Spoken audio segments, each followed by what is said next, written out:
Hello साथियों, एक बार फिर से आप सभी का आपके अपने चैनल एस आर जाजोरिया पर स्वागत है। आज हम डिस्कस करेंगे नॉन फाइनाइट वर्ब और वो भी पूरे एक ही वीडियो में। इन्फिनेटिव, जेरेंड और पार्टिसिपल इनको हम डिटेल में देखेंगे, क्या है, किस प्रकार से यूज किया जाता है। इनके ऊपर मैंने सेपरेट वीडियो भी बना रखे हैं, अगर आप चाहे तो वो भी देख सकते हैं। तो सबसे पहले हम ये जान ले कि फाइनाइट और नॉन फाइनाइट वर्ब आखिर होती क्या है। देखिए, फाइनाइट वर्ब वो है जो सब्जेक्ट और टेंस के अनुसार अपनी फॉर्म बदलती है और इनका अपना सब्जेक्ट होता है। क्लियर। नॉन फाइनाइट वर्ब वो है जो सब्जेक्ट और टेंस के अनुसार अपनी फॉर्म नहीं बदलती और ना इनका कोई अपना सब्जेक्ट होता है। कहने का मतलब नॉन फाइनाइट वर्ब हमेशा एक जैसी ही रहती है और फाइनाइट वर्ब जो है सब्जेक्ट और टेंस के अनुसार अपनी फॉर्म बदलती है। देखिए, जैसे यहाँ पे देखिए, ही लाइक्स, ये यहाँ पे एक वर्ब है आई लाइक, और ही लाइक। यहाँ जो सब्जेक्ट के बाद जो वर्ब है, ये क्या है, फाइनाइट वर्ब है। क्यों है? क्योंकि इनका अपना एक सब्जेक्ट है और ये सब्जेक्ट के अकॉर्डिंग चेंज हो रही है। देखिए, ये प्रेजेंट इंडेफिनेट में तो ही के साथ लाइक्स आया, आई के साथ लाइक आया, जबकि जैसे टेंस चेंज हुआ, सब्जेक्ट हमारा वही था, तो यहाँ सेकंड फॉर्म आ गई लाइक की। इसका मतलब ये फाइनाइट वर्ब है जो सब्जेक्ट और टेंस के अनुसार चेंज हो रही है। ये हो गई साहब, ये सभी क्या है, फाइनाइट वर्ब। अब यहाँ देखिए, to play, to play, to play, ये क्या है, ये भी वर्ब है, लेकिन ये नॉन फाइनाइट वर्ब है और इनका इस सब्जेक्ट से या टेंस से कोई लेना देना नहीं है, सभी में एक जैसी ही लगी हुई है। तो टू प्लस वर्ब की फर्स्ट फॉर्म, इसे हम क्या कहते हैं, इन्फिनेटिव। तो ये सभी क्या है, नॉन फाइनाइट वर्ब है। कौन सी है, इन्फिनेटिव। क्लियर। नेक्स्ट सेंटेंस यहाँ देखिए, he likes, I like, he likes playing. ये तो आप पहचान ही गए कि सभी फाइनाइट वर्ब है क्योंकि सब्जेक्ट और टेंस के अनुसार चेंज हो रही है। जबकि यहाँ देखिए, प्लेइंग, प्लेइंग, प्लेइंग, ये क्या है, नॉन फाइनाइट वर्ब है। इसका किसी टेंस और सब्जेक्ट से कोई लेना देना नहीं है। तो जब ये प्लेइंग यानी V1 प्लस आईएनजी फॉर्म में होती है और यदि नाउन का कार्य करे तो ये क्या कहलाएगी, जेरेंड। कौन सी नॉन फाइनाइट वर्ब है, जेरेंड है। नेक्स्ट देखिए, he likes A blooming flower. ऐसे ही ये तो सभी क्या है, फाइनाइट वर्ब होगी। इसके बारे में मैंने आपको बता ही दिया क्योंकि ये सब्जेक्ट और टेंस के अनुसार चेंज हो रही है। अब आप यहाँ देखिए, ब्लूमिंग, ब्लूमिंग, ब्लूमिंग, ये चेंज नहीं है, एक जैसी है, लेकिन ये है कौन सी। देखिए, ही लाइक ए ब्लूमिंग फ्लावर, अगर ये ऐसा होता, ही लाइक ए फ्लावर, वह एक फूल पसंद करता है, लेकिन ये कैसा है, एक ब्लूमिंग फ्लावर यानी खिलता हुआ फूल। तो फ्लावर क्या है, नाउन है, और ब्लूमिंग यहाँ इस फ्लावर की विशेषता बता रहा है। कैसा फूल, खिलता हुआ, तो ये क्या हो गया, एडजेक्टिव है। क्लियर है। तो ये सभी नॉन फाइनाइट वर्ब है जो एडजेक्टिव के रूप में कार्य कर रही है। और जब नॉन फाइनाइट वर्ब एडजेक्टिव के रूप में कार्य करे तो उसे हम क्या कहते हैं, पार्टिसिपल। ठीक है। तो ये एडजेक्टिव के रूप में कार्य कर रही है। और अभी आप डिटेल में देखोगे तो सब कुछ समझ जाओगे, इसलिए आपको टेंशन लेने की जरूरत नहीं है। इसका एक स्क्रीनशॉट ले लो। अब सबसे पहले हम डिस्कस करेंगे इन्फिनेटिव क्या है, इसको हम डिटेल से देखेंगे। देखिए, इन्फिनेटिव क्या है, वर्ब के बेस फॉर्म को हम इन्फिनेटिव कहते हैं। इन्फिनेटिव टू इन्फिनेटिव होता है, एक होता है बेयर इन्फिनेटिव या विदाउट टू के। टू इन्फिनेटिव का मतलब होता है टू प्लस वर्ब की फर्स्ट फॉर्म। जैसे आई वॉन्ट टू प्ले, यहाँ टू प्लस वर्ब की फर्स्ट फॉर्म। और बेयर इन्फिनेटिव यानी विदाउट टू, बिना टू के, जैसे लेट मी गो, यहाँ पे जो गो है ये इन्फिनेटिव है लेकिन इसके पहले टू नहीं लगा, तो ये विदाउट टू इसका यूज किया जा रहा है। अब यहाँ पे देखिए, इन्फिनेटिव जो है, यहाँ पे लिखा हुआ एक लाइन, ये वर्ब की तरह कार्य नहीं करता, तो फिर किस रूप में करता है। इन्फिनेटिव या तो नाउन हो सकता है, या एडजेक्टिव हो सकता है, या एडवर्ब हो सकता है। तो नाउन, एडजेक्टिव और एडवर्ब के रूप में ये कार्य करता है, वर्ब के रूप में नहीं करता। लेकिन मोस्टली यानी सबसे ज्यादा इन्फिनेटिव का जो यूज होता है वो होता है नाउन के रूप में। क्लियर है। अब हम यह देख लेते हैं काइंड ऑफ इन्फिनेटिव। इन्फिनेटिव के दो प्रकार हैं, यानी इसके प्रयोग के आधार पर। एक होता है सिंपल या नाउन इन्फिनेटिव और दूसरा है जेरेंडियल इन्फिनेटिव। देखिए, सिंपल या नाउन इन्फिनेटिव क्या है, जो नाउन की तरह यूज किया जाता है, यानी जिसका यूज किसकी तरह होता है, नाउन की तरह। और जेरेंडियल इन्फिनेटिव कौन सा है, जिसका यूज एडजेक्टिव या एडवर्ब की तरह किया जाता है। सिंपल या नाउन इन्फिनेटिव की पहचान की एक ट्रिक है, इनके सेंटेंस के अंत में ना, नी, ने ये आता है। क्लियर? जैसे आई एम टू प्ले, मुझे खेलना है, यहाँ पे ना या लास्ट में। जेरेंडियल इन्फिनेटिव का यूज हम एडजेक्टिव या एडवर्ब के रूप में करते हैं, जैसे he has no money to waste, उसके पास बर्बाद करने के लिए पैसा नहीं है। इस सेंस को मैं आपको आगे समझाऊंगा, यहाँ पे केवल आप एक एग्जांपल देख लीजिए। सबसे पहले लेते हैं हम सिंपल या नाउन इन्फिनेटिव, जिसका यूज हम सब्जेक्ट के रूप में किस प्रकार से करते हैं। जैसे टू प्ले इज यूजफुल, यानी खेलना लाभदायक है। अब देखिए ये इज क्या है, यहाँ पे वर्ब है, और टू प्ले क्या है, इसका सब्जेक्ट है, जो कि एक क्या है, इन्फिनेटिव है, जिसे हम इन्फिनेटिव कहते हैं, जो एक सब्जेक्ट के रूप में कार्य कर रहा है। तो खेलना लाभदायक है। नेक्स्ट दूसरा है सिंपल या नाउन इन्फिनेटिव का यूज हम ऑब्जेक्ट के रूप में भी करते हैं, जैसे आई वांट टू प्ले। तो यहाँ पे देखिए वांट क्या है, ये वर्ब है, और इस वर्ब का ऑब्जेक्ट क्या है, टू प्ले, तो इन्फिनेटिव है, मैं खेलना चाहता हूं। Next object of a preposition, preposition के ऑब्जेक्ट के रूप में भी, जैसे he is about to go, वह जाने वाला है। अबाउट क्या है, यहाँ प्रीपोजिशन है, और इसका ऑब्जेक्ट क्या है, टू गो। नेक्स्ट है complement of a verb, verb के कॉम्प्लीमेंट के रूप में, जैसे his habit is to sleep in the class, उसकी आदत कक्षा में सोने की है। तो ये वर्ब है, और यहाँ जो टू स्लीप है ये इसका कॉम्प्लीमेंट है। कॉम्प्लीमेंट क्या होता है, इसके ऊपर मैंने नाउन वाले चैप्टर में अलग से वीडियो बनाया था। नेक्स्ट है जेरेंडियल इन्फिनेटिव, जो कि एक एडजेक्टिव या एडवर्ब के रूप में कार्य करता है।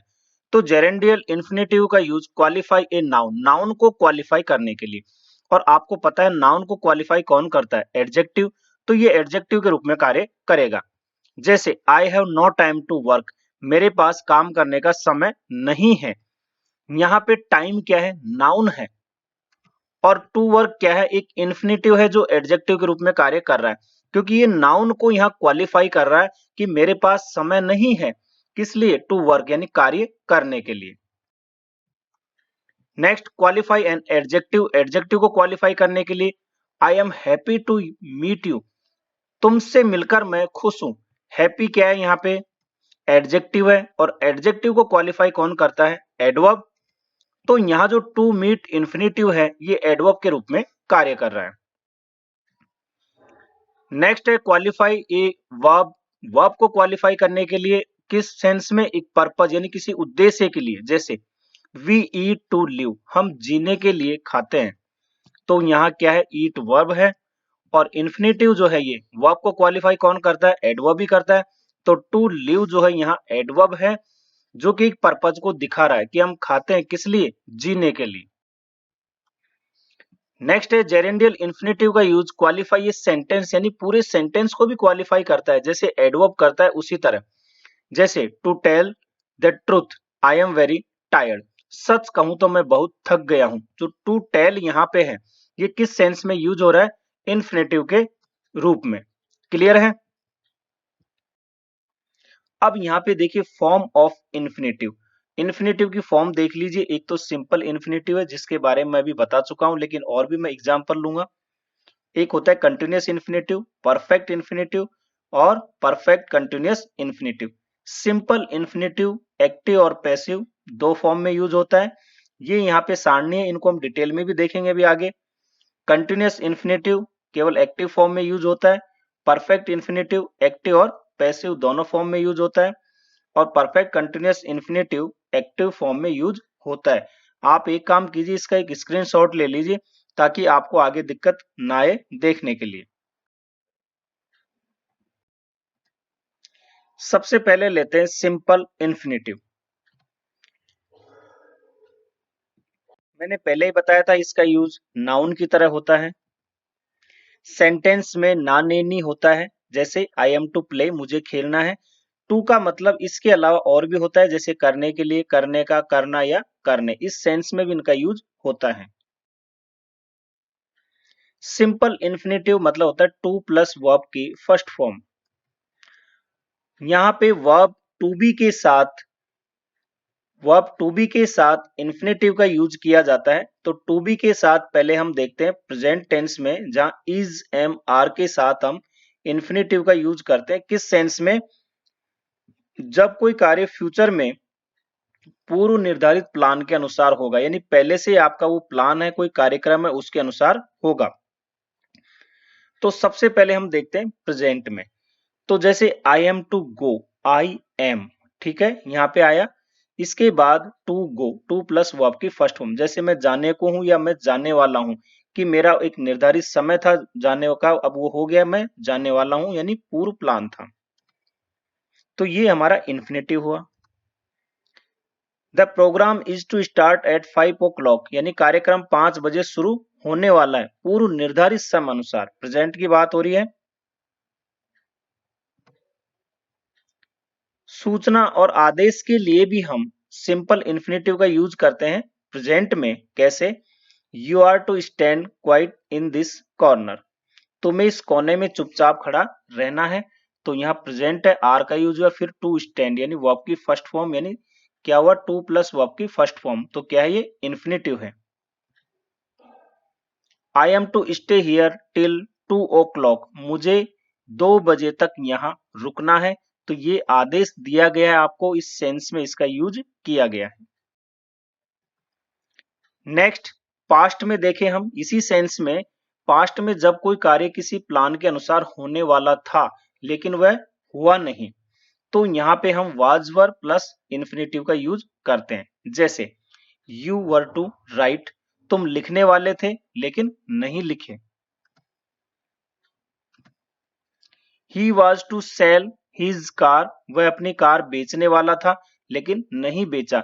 तो यहाँ पे टू राइट और टू सेल क्या है, ये इन्फिनेटिव है। फ्यूचर में हम सेल बी और विल बी के साथ इन्फिनेटिव का यूज करते हैं इसी सेंस में। जैसे आई सेल बी टू गो, मैं जाने वाला रहूंगा, यानी फ्यूचर में उस समय प्लान के अनुसार। तो I shall be to go. Next, to have verb के साथ भी इन्फिनेटिव का यूज करते हैं। प्रेजेंट में हम हैज हैव के साथ इन्फिनेटिव का यूज करते हैं। इसका सेंस क्या होता है? कोई आवश्यकता, अनिवार्यता या बाध्यता, यानी कंपल्सन, नेसेसिटी या ऑब्लिगेशन होता है किसी कार्य के लिए, वहां इनका यूज करते हैं। जैसे I have to write a letter, मुझे एक पत्र लिखना है, ये मेरी बाध्यता है, आवश्यकता है कि मुझे एक पत्र लिखना है या मुझे एक पत्र लिखना पड़ता है। तो I have to write a letter, to write यहाँ क्या है, इन्फिनेटिव है। पास्ट में हैड प्लस इन्फिनेटिव का यूज करते हैं इसी सेंस में। I had to write a letter, मुझे एक पत्र लिखना पड़ा, यानी कि मुझे बाध्य होके, मजबूर होके एक पत्र लिखना पड़ा। फ्यूचर में सेल बी, सेल हैव और विल हैव के साथ इन्फिनेटिव का यूज करते हैं इसी सेंस में। तो I shall have to write a letter, मुझे एक पत्र लिखना पड़ेगा, यानी बाध्य होके, मजबूर होके। अब सिंपल इन्फिनेटिव का हम पैसिव वॉइस देख लेते हैं। To be plus past participle, to be past participle मतलब वर्ब की थर्ड फॉर्म। इसका मतलब होता है कोई काम किया जाना है। तो प्रेजेंट में हम is am are plus to be plus verb की थर्ड फॉर्म यूज करते हैं। जैसे this box is to be open, ये बॉक्स खोला जाना है। दिस बॉक्स, फिर इज, ठीक है, बॉक्स के अनुसार वर्ब की यूज, फिर टू बी और वर्ब की थर्ड फॉर्म, यानी ये बक्सा खोला जाना है। तो टू बी यहाँ पे क्या है, इन्फिनेटिव है। क्लियर? पास्ट में यदि हम यूज करें पेसिव के रूप में, तो फिर आपको वाज वर, टू बी और वर्ब की थर्ड फॉर्म। जैसे this box was to be open, ये बक्सा खोला जाना था। Next, to be plus past participle, इसका यूज काम किया जाना है इसी सेंस में चल रहा है। हम एक और सेंस लेते हैं, जैसे हैज हैव, यानी वर्ब हैज हैव के साथ भी इसका यूज किया जाता है। जैसे मैंने अभी बताया था कि कोई बाध्यता हो, ऑब्लिगेशन हो उस सेंस में, तो टू बी प्लस वर्ब की थर्ड फॉर्म यह यूज करेंगे। A letter has to be written, एक पत्र लिखा जाना है। क्लियर? इसको यदि हम पास्ट में देखें तो हैड का यूज करेंगे।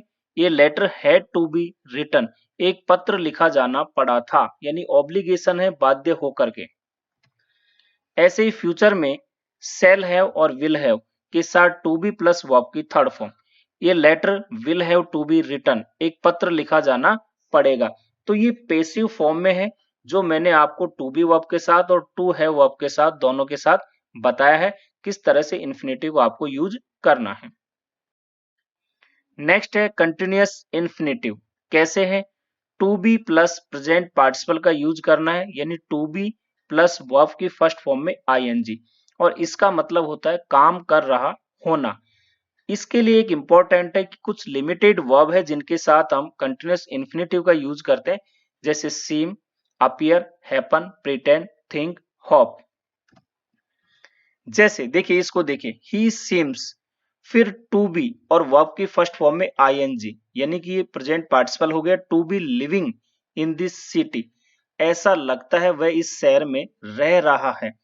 ऐसा लगता है, ही किसके लिए? उसके लिए हो रहा है, तो आप लिखोगे ही सीम्स, इसके बाद फिर टू बी और वर्ब की फर्स्ट फॉर्म में आईएनजी, यानी कंटिन्यूअस इन्फिनेटिव बनाओगे, to be living in this city. Clear है?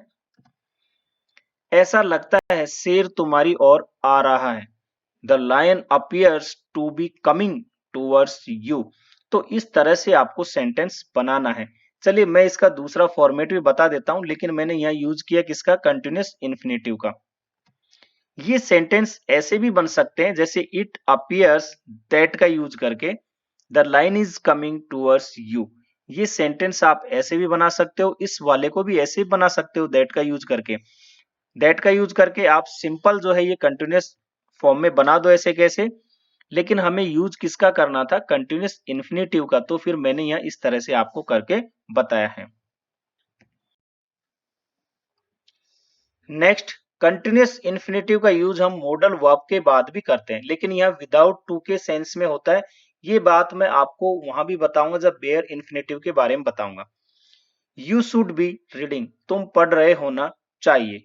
तो देखिए यहाँ पे बी और फिर ये रीडिंग, यहाँ जो यूज हुआ यहाँ टू नहीं लगता है, क्योंकि मॉडल वर्ब के बाद विदाउट टू का यूज होता है। इसका मतलब ये होता है यू शुड रीड, तुम्हें पढ़ना चाहिए। आप इस सेंटेंस को ऐसे भी बना सकते हो।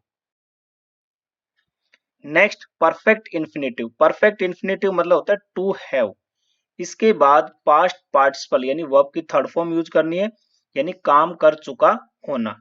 वर्ब आपकी वही रहेगी जो मैंने अभी आपको कंटिन्यूअस इन्फिनेटिव में बताई थी, वही। He pretended to have forgotten everything, उसने सब कुछ भूल चुके होने का नाटक किया। तो यहाँ प्रिटेंड का मतलब होता है नाटक करना, तो नाटक किया यानी पास्ट की बात हो गई। ही प्रिटेंडेड टू हैव वर्ब की फर्स्ट फॉर्म, फिर आगे का जो पार्ट आप वैसे लिख दोगे। नेक्स्ट, ऐसा लगता है वह गांव छोड़कर चला गया है। ही सीम्स, ऐसा लगता है, to have left the village. बहुत सिंपल है किस तरह से आपको यूज करना है। इसको आप ऐसे बना सकते हो, it seems that he has left the village. तो दोनों तरीके से बना सकते हो, लेकिन कैसे आपको परफेक्ट इन्फिनेटिव यूज करना है ये मैंने आपको इसमें बताया है। नेक्स्ट देखिए, एक चीज और, परफेक्ट इन्फिनेटिव का यूज हम वाज वर्ग के साथ पास्ट में कोई कार्य होने को था पर नहीं हुआ उस सेंस में भी करते हैं। इसको समझिए आप। जैसे he was to have sold his car, वह अपनी कार बेचने को था। तो ये पास्ट में है। अच्छा, इसी सेंटेंस को देखो आप, he was to sell his car, इसका मतलब भी वही है कि वह अपनी कार बेचने को था। दोनों में डिफरेंस क्या है? यदि आप परफेक्ट इन्फिनेटिव का यूज करते हो तो इसका मतलब पास्ट में बहुत पहले की बात हो गई, लेकिन अगर आप यहाँ सिंपल इन्फिनेटिव का यूज करते हो तो इसका मतलब है निकट पास्ट, यानी अभी जो है कुछ दिन पहले की बात है, नजदीक की बात है। ये इसका मीनिंग है यहाँ। नेक्स्ट, परफेक्ट इन्फिनेटिव का हम पेसिव वॉइस में कैसे यूज करेंगे? टू हैव बीन, इसके बाद पास्ट पार्टिसिपल यानी वर्ब की थर्ड फॉर्म, काम किया जा चुका होना, इस सेंस में इसका यूज होता है। जैसे he seems to have been deceived, ऐसा लगता है उसे धोखा दिया गया है। तो देखिए, ऐसा लगता है उसे धोखा दिया गया है, सेंटेंस ही पेसिव का है। उसे धोखा दिया गया, वो कुछ नहीं कर रहा बल्कि उसे ही धोखा दिया जा रहा है।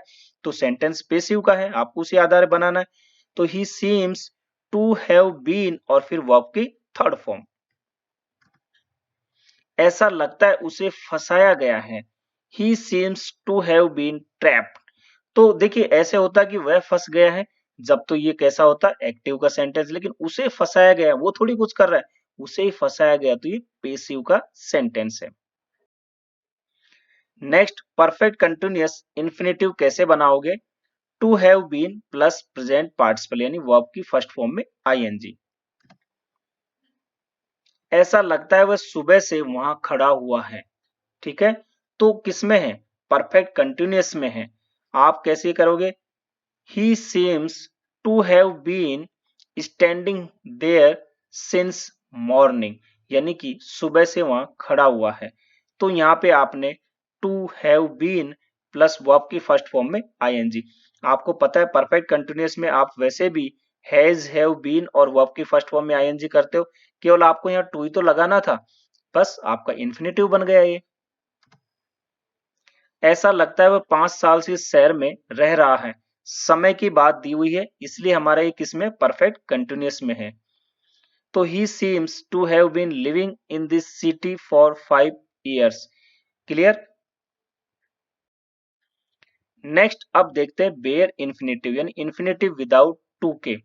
सबसे पहले देखिए मॉडल ऑक्सिलरी वर्ब के साथ टू नहीं लगाया जाता है, ये आपको ध्यान होना चाहिए। वहां भी हम इन्फिनेटिव का यूज करते हैं, लेकिन वहां टू नहीं लगता है। ये सभी जो है हमारी मॉडल वर्ब है।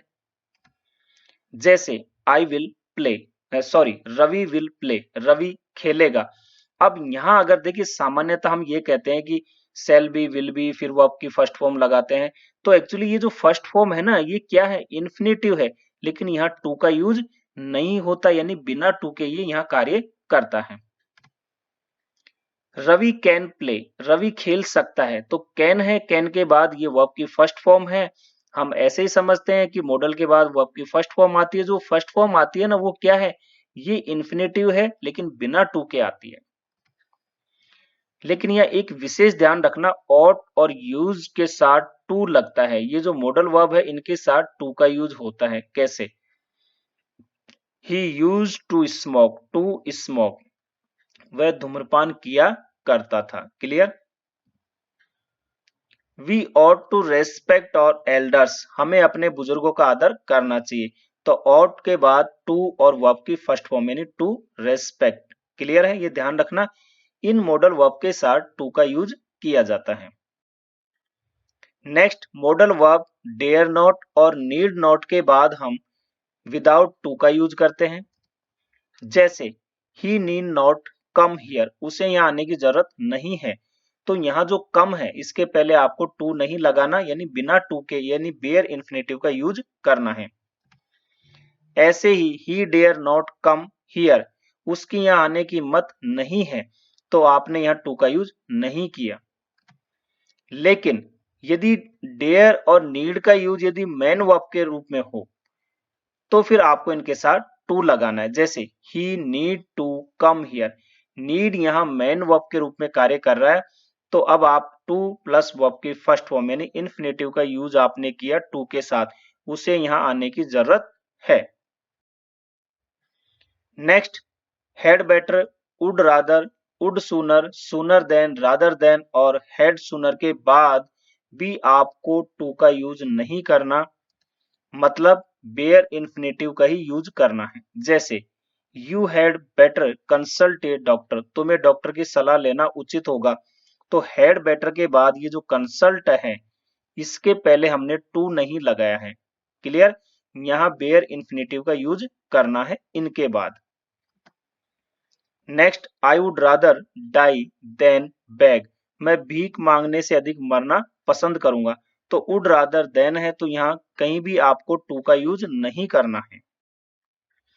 नेक्स्ट, ये है let, make, feel, hear, see, watch, behold, notice, observe, bid, help, know का यूज एक्टिव वॉइस में हो और इनके बाद यदि ऑब्जेक्ट हो, यूज कैसे हो इनका? एक्टिव वॉइस में हो और इनके बाद यदि ऑब्जेक्ट हो, तो आपको यहाँ टू का यूज नहीं करना, केवल आपको वर्ब की फर्स्ट फॉर्म लगानी। जैसे let us Singh a song, चलो एक गाना गाते हैं। लेट का यहाँ यूज हुआ, इसके बाद अस यानी ऑब्जेक्ट आ गया है, क्लियर है? तो फिर यहाँ आप टू का यूज नहीं करोगे। He made me laugh, made आया है, हमने यहाँ मैक लिखा है, उसकी ये सेकंड फॉर्म है। ही मेड मी लाफ, उसने मुझे हंसाया। और मेड के बाद यहाँ मी ऑब्जेक्ट आ गया, तो आप यहाँ टू लाफ नहीं लिखोगे, केवल लाफ ही लिखोगे। लेकिन एक विशेष ध्यान और रखिए, इन सभी वर्ब के पेसिव फॉर्म के साथ आपको टू लगाना है, सिवाय लेट के। लेट के साथ आपको चाहे एक्टिव हो चाहे पेसिव हो, आपको टू नहीं लगाना। लेकिन बाकी के साथ यदि ये पेसिव फॉर्म में है तो आपको टू लगाना है। जैसे I was made to laugh, मुझे हंसाया गया, ठीक है? तो मुझे हंसाया गया, ये देखिए पेसिव सेंटेंस है, तो यहाँ मेड के बाद टू लाफ का यूज हुआ है, क्लियर? अब इसको समझिए, बट, एक्सेप्ट, और, एंड, देन, लाइक, एज से दो इंफिनिटिव जुड़े हो तो इनके बाद क्या होगा? She want to come and meet me, वह आना चाहता है और मुझसे मिलना चाहता है। एंड यहाँ पे आया, हमने यहाँ लिखा है एंड से दो इंफिनिटिव जुड़े हैं, टू कम यानी आना और मिलना। तो जो पहले वाला इंफिनिटिव है उसके साथ आप टू लगाओगे, लेकिन दूसरे वाले के साथ आप टू नहीं लगाओगे। अब इसको देखिए, बट, एक्सेप्ट के पहले यदि डू, डज और डिड का प्रयोग हो तो इसके बाद आपको यहाँ पे टू नहीं लगाना है, यानी कि बेयर इंफिनिटिव का यूज करना है। जैसे Ravi does nothing but read, इसका मतलब रवि पढ़ता ही रहता है। तो यहाँ पे आपने क्या देखा कि बट एक्सेप्ट के पहले डू, डज, डिड का यूज हो तो बट आया है, यहाँ इसके पहले डज का यूज हो गया, तो आपको यहाँ टू रीड नहीं लिखना, केवल रीड ही लिखना है। Ravi did nothing but read, Ravi पढ़ता ही रहा, सेंटेंस वही है, मैंने इसको पास्ट में ले लिया, यहाँ डज का यूज था, यहाँ डिड का, तो आप कॉन्सेप्ट समझ गए होंगे।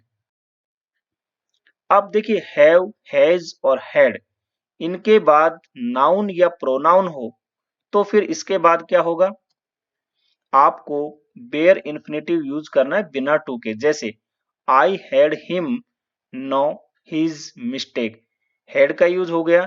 इसके बाद यहाँ पे नाउन प्रोनाउन की बात हो रही है, हिम का यूज हो गया जो प्रोनाउन है, और तो फिर आपको यहाँ पे केवल वर्ब यूज करनी है। जैसे हमने कहा, वर्ब मतलब बेयर इंफिनिटिव बिना टू के।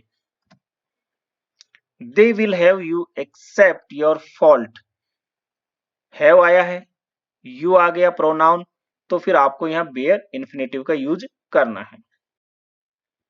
नेक्स्ट, वाई और वाई नॉट का यूज प्रश्न और सुझाव के लिए हो तो इसके बाद भी आपको टू का यूज नहीं करना। जैसे वाई हायर ये टैक्सी, एक प्रश्न किया जा रहा है, यानी कि टैक्सी हायर क्यों करें, तो आप यहाँ पे टू का यूज नहीं करोगे। Why not consult a doctor, यानी डॉक्टर से सलाह क्यों नहीं लेते, तो वाई नॉट का यूज हुआ है, यानी एक तरह से सुझाव दिया जा रहा है, तो यहां हमें टू का यूज नहीं करना है। अब हम देखते हैं जेरेंड क्या होते हैं। अब देखिए जेरेंड क्या है, इसके बारे में हम समझते हैं थोड़ा सा। वर्ब का वह फॉर्म जिसके अंत में आईएनजी होता है और जो नाउन का कार्य करता है, यानी आईएनजी फॉर्म में होती है ये, लेकिन कार्य इसका नाउन का होता है। तो जेरेंड वर्ब से बनी हुई होती है जो नाउन के रूप में कार्य करती है, इसलिए इसको वर्बल नाउन भी कहते हैं। जैसे राइट प्लस आईएनजी, ये वर्ब है, इसमें हमने आईएनजी जोड़ा तो राइटिंग हो गया। तो ये जो राइटिंग है ये आईएनजी फॉर्मेट में ये जेरेंड है जो नाउन का कार्य करेगी। और जेरेंड और पार्टिसिपल में क्या डिफरेंस है, इसके ऊपर मैंने अलग से वीडियो बनाया हुआ है, आपने नहीं देखा तो देख लीजिए, यहाँ पे आपको लिंक उसका मिल जाएगा। एक चीज और मैं आपको ट्रिक बता दूं कि जेरेंड जैसे आप हिंदी में बोलते हो ना, तो उस वर्ब के अंत में ना, नी, ने अगर ऐसा आए तो आप समझ लीजिए कि वो जेरेंड है, नाउन का कार्य कर रही है। जैसे पढ़ना एक अच्छी आदत है, तो पढ़ना यानी ना आया लास्ट में, खेलना, इस तरह से जब आए तो आप समझ जाइए कि वो क्या है, जेरेंड है। ये मैंने आपको एक ट्रिक बता दी है, आगे आप देखोगे तो आराम से समझ जाओगे। अब देखिए जेरेंड का यूज किस प्रकार से किया जाता है। जेरेंड का यूज सब्जेक्ट के रूप में भी किया जाता है। नाउन तो ये है ही, कहने का मतलब नाउन की तरह वर्ब के सब्जेक्ट के रूप में किया जाता है। जैसे running is a good exercise, यानी दौड़ना एक अच्छा व्यायाम है। तो इज क्या है यहाँ वर्ब, और ये रनिंग क्या है सब्जेक्ट। तो रनिंग जो है सब्जेक्ट है और सब्जेक्ट के रूप में हम जेरेंड का यूज करते हैं as a noun. Next object के रूप में भी हम जेरेंड का यूज करते हैं। रानी लाइक्स रीडिंग स्टोरीज, रानी कहानियां पढ़ना पसंद करती है। वर्ब क्या है लाइक्स, इसका ऑब्जेक्ट क्या है रीडिंग। तो यहाँ जो ये रीडिंग है ऑब्जेक्ट, ये एक जेरेंड है जो नाउन का कार्य कर रहा है, यानी एक ऑब्जेक्ट है। Clear. As object of a preposition, preposition के ऑब्जेक्ट के रूप में भी हम जेरेंड का यूज करते हैं। जैसे he is fond of reading, उसे पढ़ने का शौक है। तो ऑफ यहाँ पे क्या है ये प्रीपोजिशन है, और इस प्रीपोजिशन का जो ऑब्जेक्ट है वो क्या है रीडिंग है, यानी ये क्या है एक नाउन है। कहने का मतलब जो जेरेंड है ऑब्जेक्ट के रूप में कार्य कर रहा है। नेक्स्ट है जेरेंड का use as complement of a verb, verb के कॉम्प्लीमेंट के रूप में। जैसे माई हॉबी इज पेंटिंग, मेरा शौक पेंटिंग है। तो इज यहाँ पे वर्ब है और पेंटिंग यहाँ पे क्या है कॉम्प्लीमेंट है। कॉम्प्लीमेंट क्या होता है इसके ऊपर मैंने अलग से वीडियो बना रखा है, नाउन वाले प्लेलिस्ट में जाकर के आप देख सकते हैं। ये कुछ वर्ड और फ्रेज हैं, इनके बाद भी हम जेरेंड का यूज करते हैं, तो आप इनको देख लीजिए और इनका एक स्क्रीनशॉट ले लीजिए। जैसे it is no use crying, अब जो है रोने से चिल्लाने से कोई फायदा नहीं है, यहाँ पे इट इज नो यूज भी है। तो इनके बाद जो है सामान्यतः जेरेंड का यूज किया जाता है। नेक्स्ट कुछ ऐसे वर्ड होते हैं जो निषेध, यानी कि जो कई बार ऐसे करते हैं कि यहाँ जाना वर्जित है, तो इस सेंस में भी इनका यूज करते हैं। जैसे लिखा होता है ना no parking, no smoking, no spitting, no shouting, तो ये सभी क्या है जो आईएनजी फॉर्म में है ये जेरेंड है। जैसे नो पार्किंग या पार्किंग करना मना है या पार्किंग करना वर्जित है, नो स्मोकिंग या धूम्रपान करना वर्जित है, नो स्पिटिंग या थूकना मना है, नो साउटिंग या चिल्लाना मना है, शोर करना मना है। इस सेंस में भी हम जेरेंड का यूज करते हैं। अब यहाँ पे देखिए ये जो प्रीपोजिशन है इनके बाद भी हम जेरेंड का यूज करते हैं। After, at, by, before, besides, for, from, in, on, to, up. जैसे he is expert in playing, वह खेलने में माहिर है। He she is expert in cooking, वह खाना बनाने में एक्सपर्ट है या दक्ष है। इस सेंस में यूज किया जाता है। नेक्स्ट है ये कुछ वर्ब है, इनके बाद भी हम जेरेंड का यूज करते हैं। तो ये वर्ब है, इनको आप एक बार देख लीजिएगा, इसका स्क्रीनशॉट ले लीजिए। जैसे ही एंजॉयज प्लेइंग, उसे खेलने में मजा आता है। तो एंजॉय यहाँ पे लिखा हुआ है, कहीं कहीं होगा ये रहा। इन वर्ब के बाद भी हम जो है जेरेंड का यूज करते हैं, वर्ब प्लस आईएनजी। इन वर्ब के बाद इंफिनिटिव और जेरेंड दोनों का यूज हो सकता है। तो आप यहाँ टू प्लस वर्ब की फर्स्ट फॉर्म या वर्ब प्लस आईएनजी फॉर्म दोनों यूज कर सकते हैं। ये जो है वर्ब है इनके बाद, ये ध्यान रखिएगा आप यहाँ पे। जैसे लव है, प्रेफर है, start, begin, permit, forget, allow, continue, like, hate, advice, ये जितने भी है इनके बाद आप दोनों का यूज कर सकते हो, इन्फिनेटिव का भी और जेरेंड का भी। जैसे आई लाइक टू प्ले, मुझे खेलना पसंद है, और आई लाइक प्लेइंग, मुझे खेलना पसंद है। तो यहाँ टू प्ले, देखिए टू प्लस वर्ब की फर्स्ट फॉर्म, ये तो हो गया हमारा इन्फिनेटिव, और यहाँ पे जेरेंड है वर्ब प्लस आईएनजी, तो दोनों का यूज कर सकते हो इन वर्ब के बाद। जेरेंड के बारे में अभी आप पढ़ चुके हो, इसके बाद आप पढ़ोगे पार्टिसिपल, और वहां पे एक पार्ट आएगा प्रेजेंट पार्टिसिपल। तो स्टूडेंट्स को जेरेंड और प्रेजेंट पार्टिसिपल में बहुत ज्यादा कंफ्यूजन रहता है। उसकी वजह क्या है कि ये दोनों ही वर्ब प्लस आईएनजी फॉर्म में होती है। तो कहां हम जेरेंड का यूज करें और कहां प्रेजेंट पार्टिसिपल का यूज करें, चलिए इस कंफ्यूजन को पहले हम दूर कर लेते हैं। अब देखिए जेरेंड एक नाउन है, इसके बारे में मैंने अभी थोड़ी देर पहले बताया था। और प्रेजेंट पार्टिसिपल क्या है, एक एडजेक्टिव के रूप में कार्य करता है। और दूसरा इसका यूज क्या है वर्ब के रूप में, वो भी कहाँ कंटिन्यूअस फॉर्म में, जितने भी कंटिन्यूअस टेंस है वहां पे इसका यूज किया जाता है। तो डाउट क्लियर हो गया। कि जेरेंड का यूज नाउन के रूप में होता है, प्रेजेंट पार्टिसिपल का एडजेक्टिव के रूप में। एग्जांपल देखिए, समझ जाओगे। Reading is a good habit, पढ़ना एक अच्छी आदत है। तो पढ़ना यहाँ एक नाउन के रूप में कार्य हो रहा है, तो ये एक जेरेंड है, समझ गए। और यहाँ देखिए, रवि सा ए रनिंग टाइगर, रवि ने एक दौड़ते हुए टाइगर को देखा। अगर ये यूं होता रवि सा ए टाइगर, तो रवि ने एक टाइगर को देखा, लेकिन टाइगर कैसा, दौड़ता हुआ। तो ये टाइगर नाउन है और इसकी विशेषता बता रहा है running, verb plus I N G form. तो ये हो गया हमारा प्रेजेंट पार्टिसिपल, जो कि कार्य किसके लिए कर रहा है, एडजेक्टिव के रूप में। दूसरा इसका यूज है प्रेजेंट पार्टिसिपल का कंटिन्यूअस टेंस में वर्ब के रूप में। जैसे रवि इज रीडिंग ये बुक, रवि एक किताब पढ़ रहा है, तो यहाँ रीडिंग जो है वर्ब के रूप में कार्य कर रहा है। क्लियर है।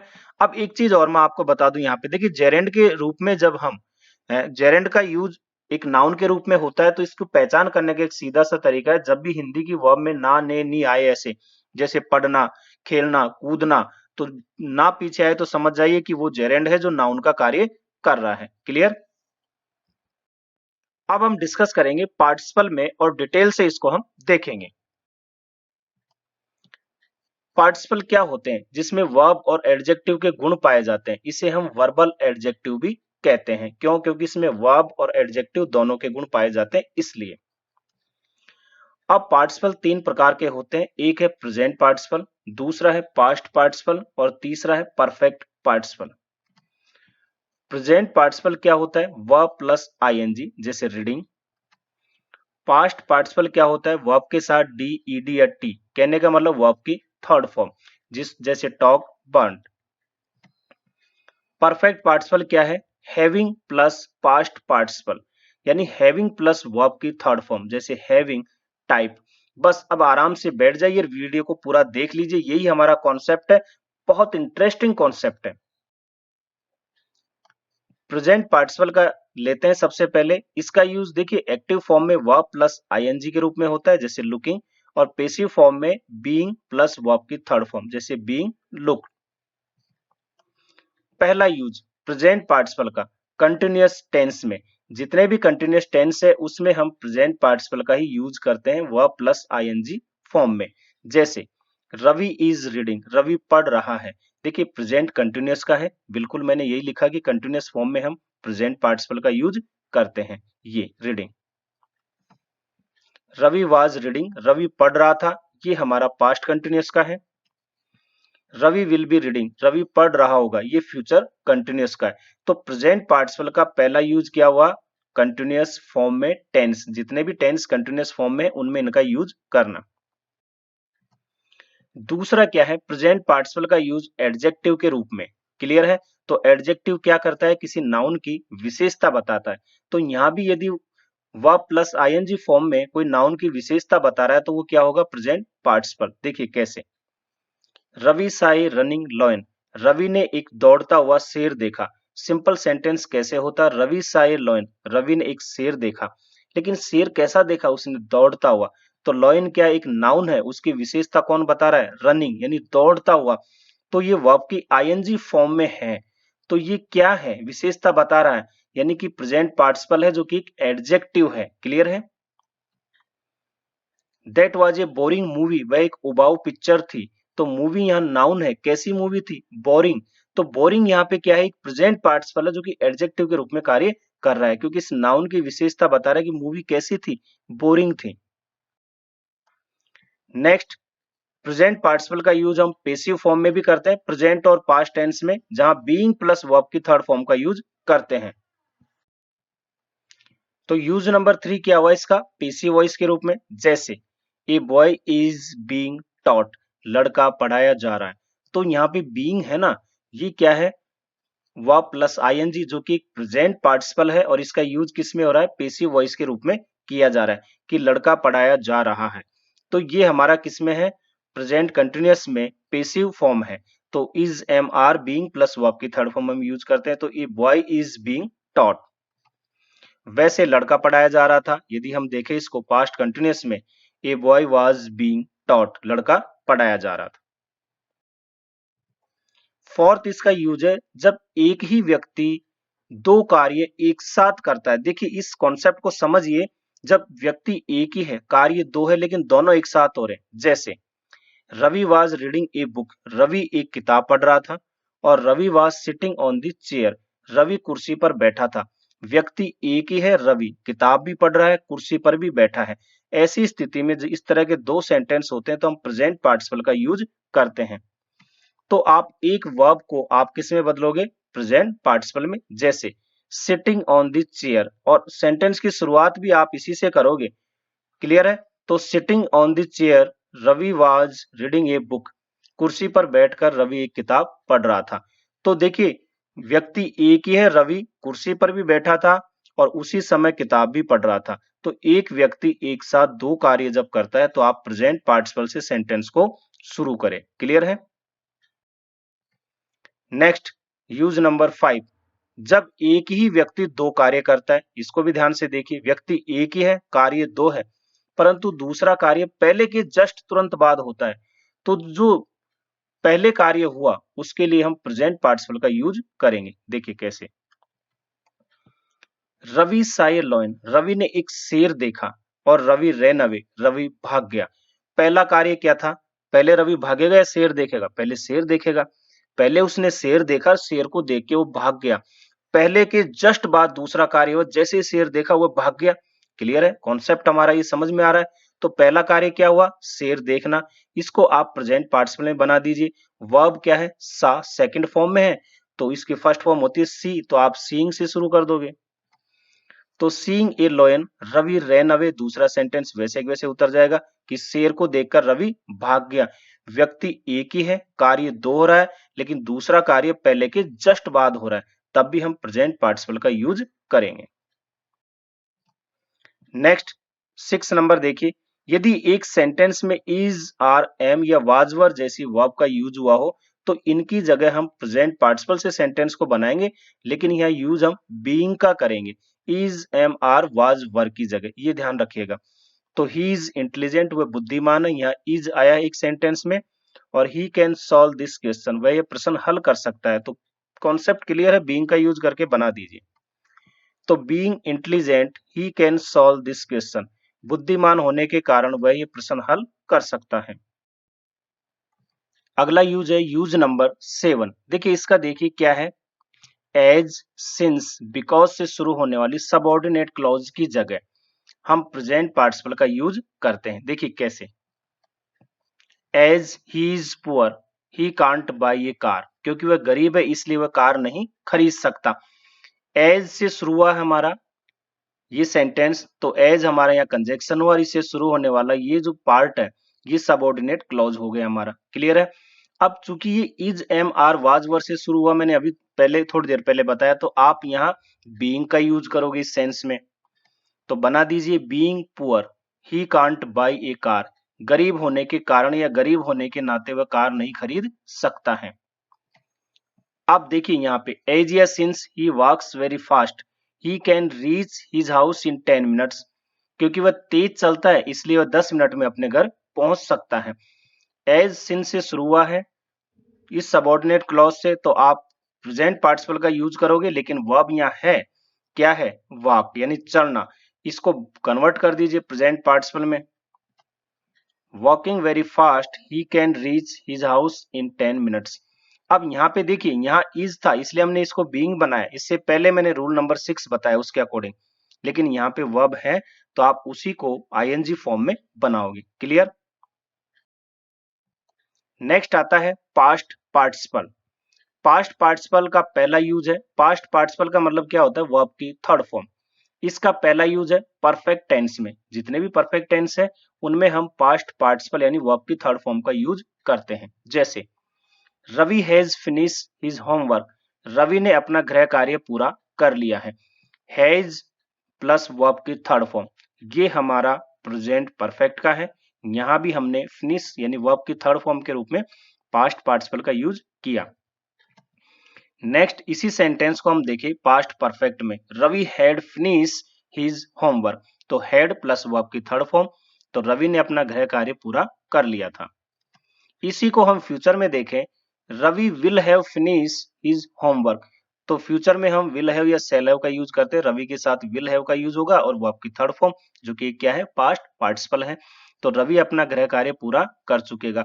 अब जब भी आपको कहीं पे वर्ब की थर्ड फॉर्म दिखे तो आप उसे पास्ट पार्टिसिपल बोलिए। देखिए ग्रामर का तो बोलने का तरीका यही, हम तो डायरेक्ट सीधे थर्ड फॉर्म सेकंड फॉर्म बोल देते हैं, लेकिन पास्ट पार्टिसिपल का मतलब क्या होता है? वर्ब की third form. Next, past participle का दूसरा यूज है एडजेक्टिव के रूप में। कैसे? He is a retired teacher, वह एक सेवानिवृत्त शिक्षक है, यानी वह नौकरी उसकी पूरी हो चुकी, कहने का मतलब। तो अगर ये सिंपल सेंटेंस होता आप कैसे लिखते? ही इज ए टीचर, वह एक अध्यापक है। लेकिन ये जो टीचर है ना, एक नाउन है और इसकी विशेषता बता रहा है कौन? ये रिटायर्ड। कि टीचर कैसा है? रिटायर्ड है, सेवानिवृत्त है, और ये वर्ब की थर्ड फॉर्म है जो विशेषता बता रही इस नाउन की, इसलिए ये एडजेक्टिव के रूप में कार्य कर रहा है। कौन है? पास्ट पार्टिसिपल है। This is a fried fish, ये एक तली हुई मछली है। तो दिस इज ए फिश, ये एक मछली है, लेकिन मछली कैसी है? मछली नाउन है, उसकी विशेषता बता रहा है कैसी है? तली हुई है, जो कि वर्ब की थर्ड फॉर्म है। तो क्या है? पास्ट पार्टिसिपल, जो एक एडजेक्टिव है। नेक्स्ट, पास्ट पार्टिसिपल का यूज पेसिव वॉइस में भी हम करते हैं। जैसे a letter was written by me, एक पत्र मेरे द्वारा लिखा गया। तो यहाँ वर्ब की थर्ड फॉर्म देखिए, पेसिव में तो वर्ब की थर्ड फॉर्म ही यूज आती है, तो वहां भी इसका यूज किया जाता है। A boy has been taught, लड़का पढ़ाया जा चुका है। नेक्स्ट आ जाइए अब परफेक्ट पार्टिसिपल। देखिए बहुत इंपॉर्टेंट है, बहुत इंटरेस्टिंग है, मजा भी आएगा, आसानी से समझा दूंगा। दो फॉर्मेट में यूज होता है, एक तो हैविंग प्लस वर्ब की थर्ड फॉर्म, और वर्ब की थर्ड फॉर्म मतलब पास्ट पार्टिसिपल, जो मैंने अभी थोड़ी देर पहले बताया। ये तो इसका एक्टिव फॉर्म है। पेसिव में हैविंग बीन प्लस वर्ब की थर्ड फॉर्म, ये इसका पेसिव फॉर्म है। देखिए पहला यूज क्या है? जब एक ही व्यक्ति दो कार्य करे, व्यक्ति एक है, कार्य दो है, और दूसरा कार्य पहले के बाद हो, और दोनों कार्यों के बीच में गैप हो, मतलब कोई जल्दबाजी नहीं हो, तो पहले समाप्त हुए कार्य को आप परफेक्ट पार्टिसिपल से शुरू करोगे। परफेक्ट यानी हैविंग प्लस पास्ट पार्टिसिपल, यानी हैविंग प्लस वर्ब की थर्ड फॉर्म। देखिए ही रोट ए लेटर, उसने एक पत्र लिखा, पहला कार्य। ही पोस्टेड इट, और उसने पोस्ट किया। तो पहला कार्य तो पत्र लिखेगा, उसके बाद ही तो पोस्ट करेगा वो। तो जो पहला कार्य हुआ ये, और दूसरा ये, और दोनों के बीच में गैप भी होना चाहिए, क्योंकि ऐसा नहीं कि पत्र लिखते उसके घर में कोई पोस्ट ऑफिस है, कहीं गया होगा डालने के लिए, तो फिर वो जो है कार्य हुआ, यानी उसमें थोड़ा गैप हो गया। तो आप क्या करोगे? जो कार्य पहले हुआ उसको आप परफेक्ट पार्टिसिपल शुरू करोगे। तो पहले कार्य क्या हुआ? पत्र लिखने का, इसकी वर्ब क्या है? रॉट यानी राइट। इसकी थर्ड फॉर्म आप रिटर्न करोगे, उसके पहले having, having written a letter, फिर अगला सेंटेंस ही पोस्टेड इट, एक पत्र लिखकर उसने डाक से भेज दिया। यहाँ एक चीज नोट कीजिएगा, ऐसा ही सेंटेंस हमने प्रेजेंट पार्टिसिपल में बनाया था, लेकिन वहां क्या था? जब एक ही व्यक्ति दो कार्य करे और दूसरा कार्य पहले के तुरंत बाद हो, वहां कोई गैप नहीं हो, तब आप प्रेजेंट पार्टिसिपल का यूज करोगे। लेकिन यदि दोनों के बीच में आपको लगे कि गैप है, तो फिर आप यहाँ पे परफेक्ट पार्टिसिपल का यूज करोगे। Having played a match I went to school, match खेलकर मैं स्कूल गया। तो यहाँ हमने परफेक्ट पार्टिसिपल का यूज किया, लेकिन यदि इनके बीच में गैप नहीं था, तुरंत हुआ, तो आप यहाँ पे प्रेजेंट पार्टिसिपल का भी यूज कर सकते हो। नेक्स्ट है जब दो व्यक्ति दो कार्य करें। इस पे ध्यान दीजिए, इससे पहले व्यक्ति एक ही था और कार्य दो था। तो यहाँ दो व्यक्ति का मतलब दो सब्जेक्ट हो और दो कार्य करे, तो जो दूसरा कार्य है पहले के बाद होगा। तो पहले समाप्त कार्य को हम सब्जेक्ट प्लस परफेक्ट पार्टिसिपल से शुरू करेंगे। क्लियर है? तो यहाँ पे व्यक्ति का मतलब सब्जेक्ट से है, दो सब्जेक्ट है, दो कार्य हो रहा है। क्लियर? जो कार्य पहले होगा उसके लिए हम सब्जेक्ट प्लस परफेक्ट पार्टिसिपल का यूज करेंगे। कैसे? द सन रोज यानी सूर्य उगा, द फॉग डिसअपियर्ड और कोहरा गायब हो गया। पहला कार्य क्या हुआ? सूर्य का उगना, उसकी किरणों से कोहरा जो है गायब हो गया। यहाँ पे व्यक्ति दो मतलब सब्जेक्ट दो, एक सन है दूसरा फॉग है। तो हम पहले वाला जो है इसको सब्जेक्ट प्लस परफेक्ट पार्टिसिपल बना देंगे। बनाइए, द सन, फिर हैविंग का यूज करोगे और वर्ब की थर्ड फॉर्म, तो यहाँ पे रोज यानी राइज रोज राइजन, तो राइजन, फिर नेक्स्ट पार्ट उतार दोगे, द फॉग डिसअपियर्ड, सूर्य उगने पर कोहरा गायब हो गया। देखिए कितना सिंपल है। अब हम परफेक्ट पार्टिसिपल का पेसिव वॉइस फॉर्मेट देखते हैं, जहां पे हमें यूज करना है हैविंग बीन प्लस वर्ब की थर्ड फॉर्म। देखिए यहाँ पे क्या था? जैसे द जॉब वाज कंप्लीटेड यानी कि कार्य पूरा हो गया। ही वेंट ऑन लीव, वह अवकाश पर चला गया। तो ये जो सेंटेंस है ना हमारा पेसिव में, क्योंकि कार्य पूरा हो गया तो हम कर नहीं रहे, कार्य पूरा हो गया कहने का मतलब ये है। तो आप कैसे बनाओगे? पहला कार्य यही था हमारा, द जॉब हैविंग बीन, और यहाँ कंप्लीटेड वर्ब की third form, he went on leave यानी कार्य पूरा होने पर वह छुट्टी पर चला गया। इस तरह आप पेसिव वॉइस में परफेक्ट पार्टिसिपल के रूप में हैविंग बीन प्लस वर्ब की थर्ड फॉर्म का यूज करोगे। चलो एक और ले लें, पराजित होने के बाद वह भाग गया। तो having been defeated he ran away, यानी वह पराजित हुआ और भाग गया। तो यहाँ पे देखिए ये हमारा पेसिव वॉइस का सेंटेंस था। तो कॉन्सेप्ट आपका बहुत क्लियर और आसान हो गया। वीडियो में मैंने पूरी की पूरी नॉन फाइनाइट वर्ब को एक्सप्लेन कर दिया है। यदि वीडियो आपको पसंद आया हो तो इसे लाइक और शेयर जरूर करें। यदि आप इस चैनल पे नए हैं तो इसे आप सब्सक्राइब कर लें। हंसते रहिए, मुस्कुराते रहिए, देखते रहिए आपका अपना चैनल SR जाजोरिया। धन्यवाद।